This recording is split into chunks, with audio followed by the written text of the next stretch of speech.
Hoy trabajaremos con las teorías de la evolución. Yo sé que a lo largo de millones de años, unas especies se fueron extinguiendo mientras otras se adaptaron y cambiaron, generándose nuevas especies a partir de otras ancestrales. Muy bien, este es el concepto de evolución que surge recién a partir del siglo XIX. Tengamos en cuenta que hasta el siglo XVIII los científicos consideraban que tanto el planeta Tierra como las especies que en él habitan eran inmutables, es decir, que pensaban que no habían cambiado desde que aparecieron. Esta teoría se llamó posteriormente el fijismo. Los fijistas creían que las especies fueron siempre así, que los perros, por ejemplo, siempre tuvieron el mismo aspecto. Así es, pero nadie vio las semejanzas que hay entre ciertas especies animales. Hoy es fácil pensar esto, pero tengamos en cuenta que las ideas van cambiando. A lo largo de la historia, el pensamiento del hombre fue evolucionando. Además, consideremos que las especies aparecen o cambian a lo largo de millones de años y que cada persona vive una porción muy pequeña de la historia de la vida en la Tierra, como si a través de una foto tuvieras que reconstruir la historia de una familia. Y si además no conocían la idea de evolución, por lo tanto,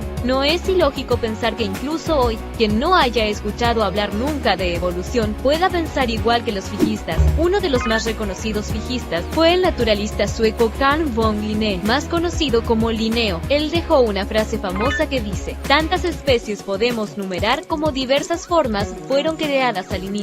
Yo no conozco a Linneo. Mi papá me contó que fue quien ideó el sistema de clasificación de las especies animales y vegetales. Y fue gracias a su maravilloso sistema que aún hoy se utiliza que otra teoría pudo desarrollarse. Su sistema de clasificación permitió que los defensores del transformismo pudieran establecer parentescos entre organismos y así postular la relación entre las especies. ¿Cuáles fueron los primeros trabajos que pensaron la teoría evolutiva desde la biología? Vino de la mano de un científico que a ustedes les va a resultar muy familiar: Erasmus Darwin. ¿Darwin como el que escribió el libro famoso de evolución? El libro famoso que mencionas es El origen de las especies y fue escrito por el nieto de Erasmus, Charles Darwin. Inspirado por los escritos de su abuelo, ideó su tan famosa teoría. ¿Y cómo llegaron los transformistas a saber que las especies podían derivarse de otras más antiguas? Muchos datos fueron aportados por las comparaciones anatómicas entre especies distintas pero emparentadas. Otros datos provienen de la misma historia de la humanidad, como el caso bien documentado de la selección artificial. Más tarde, ya en el siglo XX, los descubrimientos en biología molecular aportaron más datos en su favor, como por ejemplo, el hecho de que todos los seres vivos posean ADN como material hereditario.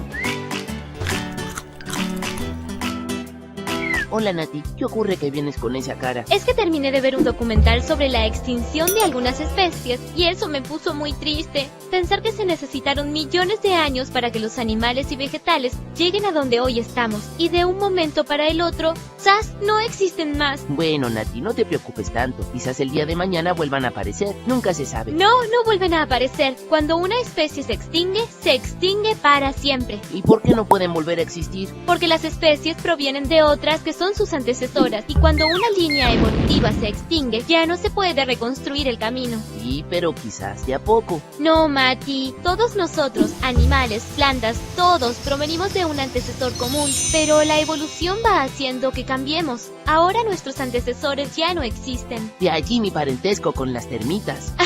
Ya te veía cara familiar. Según la teoría transformista, las termitas, las aves, los dinosaurios y el pasto, todos los seres vivos estamos de alguna manera emparentados, aunque separados por unos cuantos millones de años. ¿Entiendes ahora por qué es tan grave que una especie se extinga?